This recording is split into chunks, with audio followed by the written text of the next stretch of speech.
ओम शांति। आज प्यारे मीठे बाबा की मुरली मंथन की डेट है 27 मार्च 2025। तो आज हमारे यहाँ ब्रह्मा कुमारीज में बहुत बड़ा दिन है, क्योंकि हमारी आज दादी जानकी जी की स्मृति दिवस है।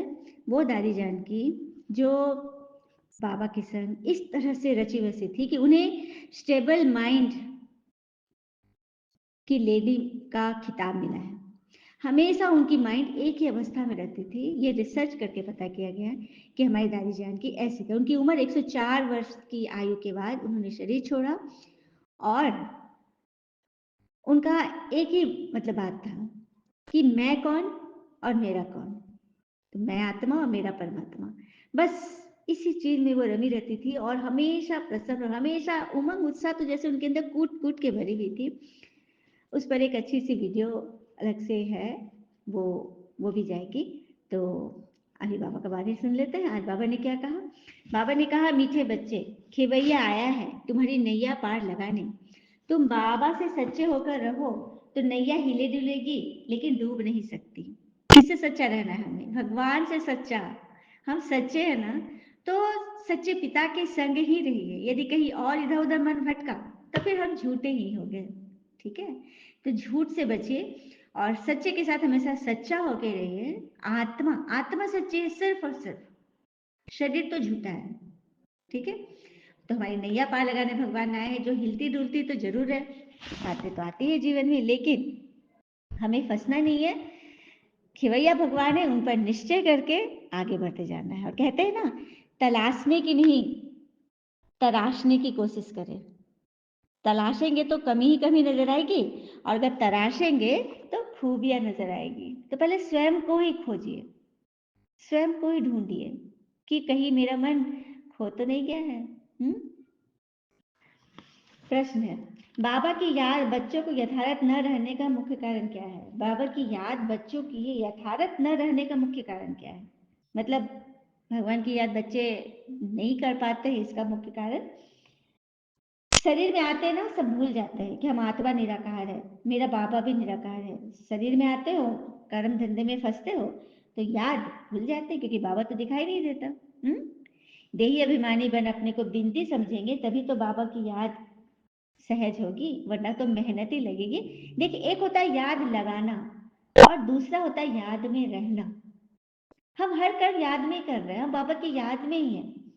कुछ भी करे तो मैं आत्मा कर रही हूँ, मैं आत्मा बस कर रही हूँ भगवान के आदेश से, है ना। और खुश रहना, खुश रहना ये बहुत बड़ी कला है। हर हाल में खुश रहना।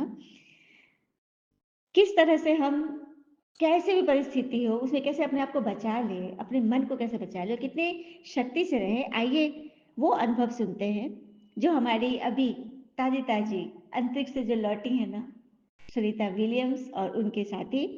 उनके बारे में मतलब कुछ मैंने पढ़ा था, मैं आप लोग से शेयर करना चाहती हूँ। शांत रहना वास्तव में क्या होता है, ये प्रसंग हमें बताएगा। यदि आपको लगता है कि आपकी प्लान काम नहीं कर रहे हैं, मतलब आपकी योजनाएं सही ढंग से नहीं चल रही है, तो जरा सोचिए, सुनीता विलियम्स और बुच विलमोर को भी तो यही लगा होगा ना। वे तो ये सोचकर गए थे कि 8 दिन बस अंतरिक्ष में रहेंगे, पर क्या उन्हें पता था कि 286 दिनों तक वहीं फंसे रह जाएंगे? हाँ, सोचिए जरा। आपने छोटे से ट्रिप के लिए कहीं जाना है, छोटे से ट्रिप के लिए हम सामान पैक करते हैं और आपको 1 साल रहना पड़ जाए, कैसा लगेगा? तो उन लोगों के बारे में सोचिए जहाँ की कोई ताजी हवा नहीं, असली भोजन भी नहीं, बाहर निकलने का कोई रास्ता भी नहीं, बस एक प्रतीक्षा। और ये भी नहीं पता है कि हम वापस लौट पाएंगे भी या नहीं। और हम यहाँ सब खो देते हैं। कब कब खोते पता है? 10 मिनट का जो ट्रैफिक जैम हो जाता है, देखिए हमारी स्थिति ऐसी अप डाउन होती है, कितने मुख से कैसे कैसे बोल लेकर अरे तेरे कुछ भी मतलब बोलना शुरू कर देते हैं, क्योंकि आपे खोल देते हैं। क्योंकि हर एक को ना जल्दी है जाने की। कोई डील में कुछ महीने लेट हो जाती है, एक रिजर्वेशन ईमेल देखकर ही हार मान लेते हैं। रिजेक्शन ईमेल, हमारा ईमेल रिजेक्ट हो गया, हार मान लिए। अरे दृष्टिकोण बदलिए। इन अंतरिक्ष यात्रियों के पास कोई कंट्रोल नहीं था, कोई टिकट नहीं बुक कर सकते थे, बस शांति में थे और भरोसा में थे कि हमें तो जीतना है और लौटना है। 286 दिनों तक उन्होंने धैर्य रखा और अंततः वे लौट गए। केवल धरती पर लौटे ही नहीं, एक नया इतिहास भी रच दिया। क्या ये धैर्य, साहस, दृढ़ता और वीरता का अद्वितीय उदाहरण नहीं है? हुँ? इन लोगों को तो नमन है, शत शत नमन। वे केवल सकुशल लौटे ही नहीं, संपूर्ण मानव जाति के लिए एक आदर्श बन गए। तो अगली बार जब जीवन में कुछ विलंब हो जाए, कुछ परिस्थितियां अचानक से आ जाए, कोई आपकी इच्छा के अनुरूप काम न चले, तो बस मन से मत फंसिएगा। जीवन रुकावटें तो आएंगी, क्योंकि रुकावटें इसीलिए आती है ना, क्योंकि हम वहां वहां पर कच्चे हैं। ये भगवान भेजता है माया को कि जाओ इनकी परीक्षा लो, इन्हें मजबूत बनाओ। आपके सोचे प्लान बिगाड़ेंगे, चीजें अनुमान से कहीं अधिक समय लेगी। लेकिन यदि ये अंतरिक्ष यात्री 8 दिन की जगह 9 महीने तक अंतरिक्ष में लगातार टिक सकते हैं, यदि ये अंतरिक्ष यात्री बिना हवा, बिना भोजन, बिना किसी चीज के एक उम्मीद, एक धैर्यता से अगर टिक सकते हैं, तो क्या हम अपने इस जीवन में, जहाँ हमें हर तरह की सुख सुविधाएं मौजूद है, हवा, पानी, भोजन सब मिल रहा है, उसमें भी कुछ छोटी मोटी कठिनाइयों, परिस्थितियों में अपने आप को संभाल नहीं सकते धैर्यता से, दृढ़ता से, विश्वास से? खुद पर विश्वास, अपने रिश्तों पर विश्वास, अपने संबंधियों पर विश्वास, क्योंकि विश्वास ही वो नींव है। वो हिलती है ना तो पूरा बिल्डिंग हिल जाता है। इसीलिए धैर्यता रखिए, हाँ, और समझदारी से चलिए कि भगवान हमसे यही उम्मीद करते हैं। ओम शांति। शिव भगवानुवाच। इनका नाम तो शिव नहीं है ना? किनका नाम? ब्रह्मा बाबा, जिन्होंने ये मुरली सुना रहे, जिनके तन से भगवान सुना रहे हैं, उनके बारे में बाबा बोले इनका नाम तो शिव नहीं, शिव तो मेरा नाम है ना। इनका नाम है ब्रह्मा, और इन द्वारा मैं बात करता हूँ, मैं बोलता हूँ इन द्वारा कि शिव भगवानुवाच। अब समझ में आया? शिव बोलते हैं इनके द्वारा। यह तो बहुत बार समझा है, कोई मनुष्य को या देवता को अथवा सूक्ष्म तनवासी ब्रह्मा विष्णु शंकर जी को भी भगवान नहीं कह सकते। भगवान वो जो निराकार, उसका कोई आकार और साकार चित्र नहीं हो, वो विचित्र हो, गुप्त हो, हाड़ मांस का शरीर नहीं हो, सूक्ष्म शरीर, आकारी शरीर भी नहीं हो। भगवान कहा ही जाता है बेहद के सृष्टि के पिता को। लेकिन भगवान कौन है ये किसी को पता भी नहीं है। हाँ, भगवान भगवान नाम जरूर जपते हैं, लेकिन पता ही नहीं, परिचय नहीं, संबंध नहीं, तो फिर प्राप्तियां कैसे होगी?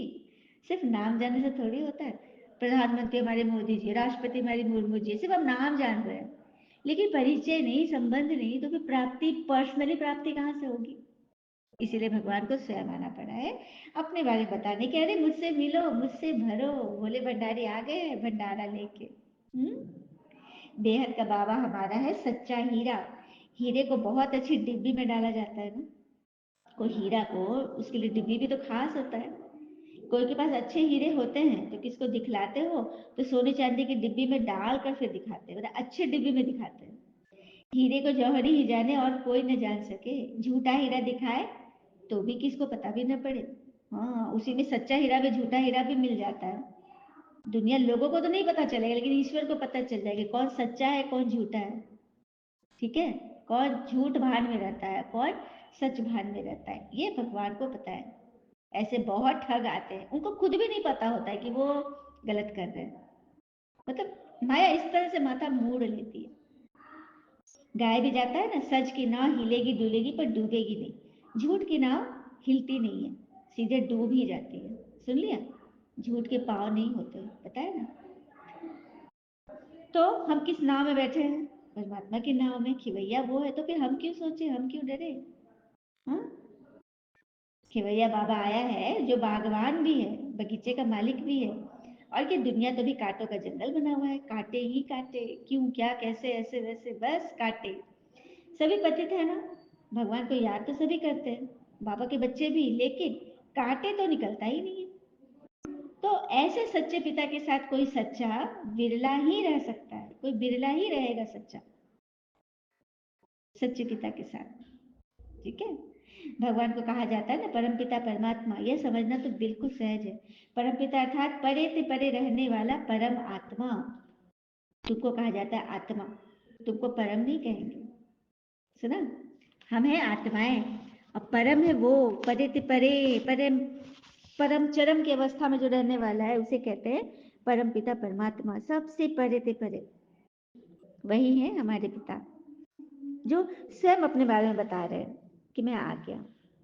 और एक बात और बताऊंगी, भगवान हमारी मदद कर रहे हैं और हमें अपना बनाना चाहते हैं, सच्चा बनाना चाहते हैं, लेकिन कहते हैं ना, मदद एक ऐसी घटना है, अगर कोई करे तो लोग भूल जाते हैं कब कब हमारी मदद थी, और ना करे थोड़ी सी भी बात अगर अनकानी कुछ इच्छा के विरुद्ध हुआ तो उसको लोग याद रखते हैं, बरसों याद रखते हैं। यही तो है मनुष्य की, मतलब नेचर ही ये बन गई है, प्रजाति ही ऐसी हो गई है।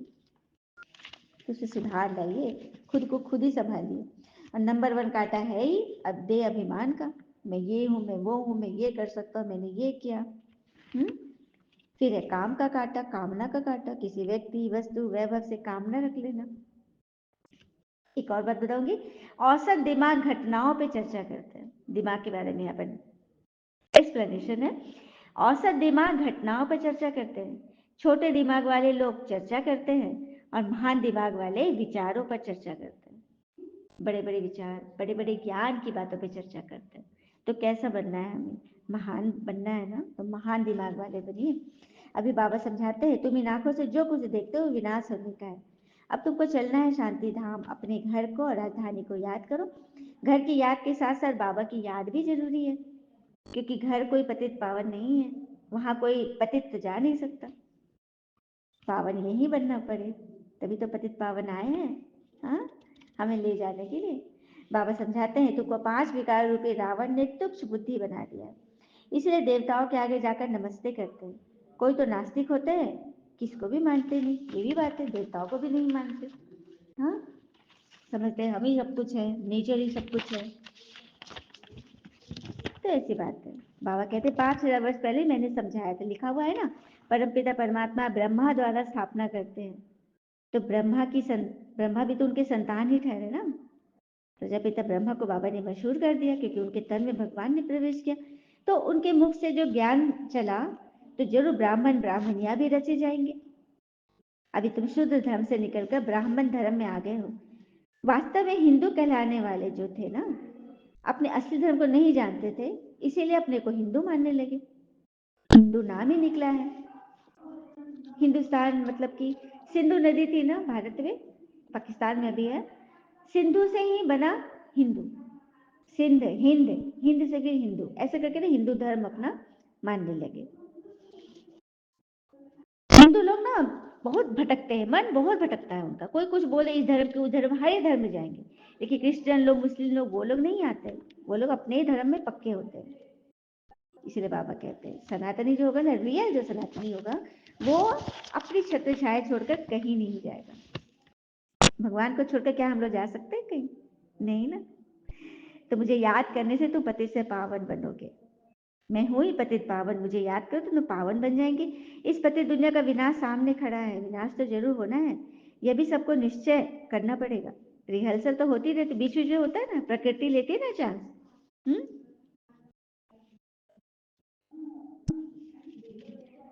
नेचुरल कैलेमिटीज होगी, बॉम्ब आदि फटेंगे, अन्न आदि नहीं मिलेगा, स्टीमर नहीं आएंगे, फैमन पड़ेगा, भूखे भूखे भूखे मतलब रहेंगे। भूख हड़ताल जो करते हैं ना आजकल, जो करते हैं वो तो जल या कुछ शहद अगर कुछ कुछ रखते हैं, लेकिन अचानक का जो पार्ट आएगा, हार्ट आदि होगी, सुखाड़ होगा, अकाल होगा, तो उस सब में तो फिर क्या होगा, ये सीन तो आना ही है। क्योंकि पांचों तत्व एक साथ ही अपना असर दिखाएंगे, क्योंकि अभी हमने पांचों तत्व को एक साथ सब गंदा कर रहे हैं, तो वो भी तो एक साथ ही अपना दिखाएंगे ना फिल्म। अभी तो ट्रेलर चल रहा है, फिल्म भी आएगी। इसीलिए बाबा कहते हैं विनाश के पहले, परिवर्तन के पहले तैयारी कर लो। जो बच्चे तैयार हो जाएंगे ना, वो पापा के पलकों में बैठ के उनके साथ साथ जाएंगे, उड़ कर जाएंगे। हाँ, धवराजपुरी में भी रुकना नहीं पड़ेगा, मजे से चलेंगे एकदम साथी बनकर। हाँ, सत्युग में बहुत थोड़े मनुष्य होंगे, कलयुग में देखो अभी ढेर के ढेर मनुष्य है। तुम सत्युग में जाने के लिए पुरुषार्थ कर रहे हो ना, तो फिर अच्छे से करो। किसी देहधारी को याद नहीं करो, क्योंकि देहधारी को याद करो कि राम जी, कृष्ण जी, ब्रह्मा को भी बाबा कहते याद नहीं करो, तो भी साधारण मनुष्यों की क्या बात है, क्या उनमें है। बाबा को याद करो। हम्म। और ये भी कहते हैं ना कि श्रेष्ठ कर्म वही है जो सुख की अनुभूति कराए। जो कर्म दुख की अनुभूति कराता है वो तो पाप कर्म है। पाप कर्म है, उससे बचिए। अब तो हमें सब कुछ समझ बाबा ने दे दी है ना। इसे तो बाबा कहते हैं, मीठे मीठे बच्चे, मैं तुम्हारे लिए स्वर्ग की स्थापना करने आया हूँ। तुम नरक में पतित बन के पड़े थे, अब स्वर्ग चलना है ना, तो तैयारी करो। विकार में जाते हो तो गुरु लोग उनको कहते हैं श्री कृष्ण को याद करो। देखिए, गुरु लोग के पास जाते तो लोग क्या कहते हैं, किसी को बच्चा होने वाला तो कहते हैं श्री कृष्ण को याद करो, उनका फोटो रखो, तो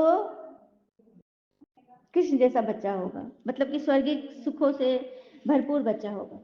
तो ये क्या सिर्फ फोटो रख लेने से श्री कृष्ण पुरी में चले जाएंगे? फोटो रख लिए तो या मेरा बच्चा स्वर्गीय सुखों वाला पैदा लेगा, देवता जैसा पैदा लेगा? बताइए, बुद्धि चलाइए, कैसे फोटो रखने से हो जाए? उसके लिए पुरुषार्थ करना है जो स्वयं भगवान आके सिखा रहे हैं। श्री कृष्ण जैसा बनना है, श्री कृष्णपुरी में जाना है, तो लक्ष्य धारण करने पड़ेंगे। लक्ष्य तो हमने रख लिया कि हमारे एम ऑब्जेक्ट है नर से नारायण, नारी से लक्ष्मी जैसा बनना। लेकिन लक्षण अगर नहीं है, बात बात में एकदम फंस जाते हैं, गिर जाते हैं, भगवान को भूल जाते हैं, तो बाबा तो सब हिसाब रख रहे हैं। संगम के समय ही गीता का भगवान आते हैं, सारा रजिस्टर बाबा का हमारा बाबा के पास है। और अपनी सीसीटीवी बाबा वही फुटेज चला चला के देखते रहते हैं। बाबा तो राजयोग से खिला कर गए थे ना, हमें श्री कृष्णपुरी का मालिक बनाए थे, लेकिन हम आज कहाँ हैं, कहाँ गिरे हुए हैं? तभी तो भगवान आकर अपने गिरे हुए बच्चे को उठा रहे हैं, है ना। बाबा कहते हैं मैं तुम्हें स्वर्ग की बादशाही देता हूँ, तो पुरानी दुनिया के व्यर्थ स्वभाव संस्कार से ममत्व हटा दो। अब बाबा को याद करो, पैगंबर बनो, मैसेंजर बनो, सबको यही पैगाम दो कि बाबा और वर्षे को याद करो तो जन्म जन्मांतर के पाप हजम हो जाएंगे। अब वापस घर जाने का समय है। भगवान एक ही निराकार है, उनको अपनी देह है नहीं। बाबा ही अपना परिचय बैठ देते हैं। अच्छा, मीठे मीठे बच्चों प्रति भगवान की नमस्ते, हम बच्चों की भी प्यारे बाबा को नमस्ते। धारणा के लिए मुख्य सार पहली पॉइंट, ऐसा कोई कर्म नहीं करना है जो बाबा द्वारा भक्त का टाइटल मिल जाए। सुना, पिता द्वारा भक्त का टाइटल, बाबा कह देंगे अरे ये तो मेरा बच्चा ही नहीं, ये तो भगत है। भगत राम है, माला जपने वाला, अपने नाम की माला ही चाहिए। ठीक है, पैगंबर सबको बाबा और वर्षे को याद करने का पैगाम। बाबा के लिए झुकाओ, अपनी तरफ मत झुकाओ, बाबा की तरफ झुकाओ। दूसरी पॉइंट, इस पुरानी दुनिया में कोई चैन नहीं है, यह छीछी दुनिया है, इसे भूलते जाना है।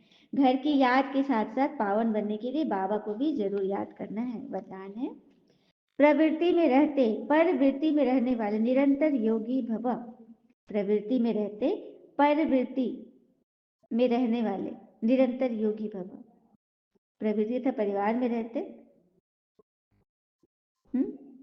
निरंतर योगी बनने का सहज साधन है प्रवृत्ति में रहते परवृत्ति में रहो। परवृत्ति अर्थात आत्मिक रूप। उड़ने वाले पर आत्मा ही तो उड़ सकती है ना। हट के उससे उड़ जाइए, वहां से हट जाइए। तो जो आत्मिक रूप में स्थित रहता है वो सदा न्यारा और बाबा का प्यारा बन जाता है। कुछ भी करेगा लेकिन यह महसूस होगा जैसे काम नहीं किया है, खेल किया है, मनोरंजन किया है हमने। तो प्रवृत्ति में रहते आत्मिक रूप में रहने से सब खेल की तरह अनुभव होगा, बंधन नहीं लगेगा। सिर्फ स्नेह और सहयोग के साथ शक्ति के एडिशन करो तो हाई जंप लगा लेंगे। स्लोगन, बुद्धि की महीनता अथवा आत्मा का हल्कापन ही ब्राह्मण जीवन की पर्सनालिटी है। बुद्धि की महीनता अथवा आत्मा का हल्कापन ही ब्राह्मण जीवन की पर्सनैलिटी है। जितना बुद्धि महीन होगी, महीनता से नहीं पता, गणेश जी के जैसा महीन बुद्धि, आंखें छोटी लेकिन इतनी सूक्ष्म, अपनी कमी कमजोरियां खट से दिखती है। मोटा बुद्धि होगा ना तो दूसरे का कमी दिखेगा, अपनी कमी देखना है तो सूक्ष्म कमजोरी अपनी देखो। इसी को कहते हैं बुद्धि की महीनता। उसी से हमारी आत्मा हल्की होगी, नहीं तो बस हम फंसे ही रहेंगे, ब्राह्मण जीवन के पर्सनैलिटी ही खो जाएगी। तो पर्सनैलिटी है तो आत्मा को हल्का बनाइए और बुद्धि को महीन रखिए। अब व्यक्ति सारे सत्यता सभ्यता की आज की पॉइंट है, हिम्मत शक्तियां मदद सर्वशक्तिवान। शेरनियां कभी किसी से डरती नहीं, निर्भय होती है। खुद से भी मत डरो, अपने स्वभाव संस्कार को बांध के रखो। सत्य को प्रसिद्ध करना है, न कि छिपाना है। सत्य तो स्वतः प्रमाणित है। अच्छा, ओम शांति। शुक्रिया बाबा, शुक्रिया बाबा के प्यारे प्यारे बच्चे। आपका जीवन सदैव सुख, शांति, समृद्धि से भरपूर हो। ओम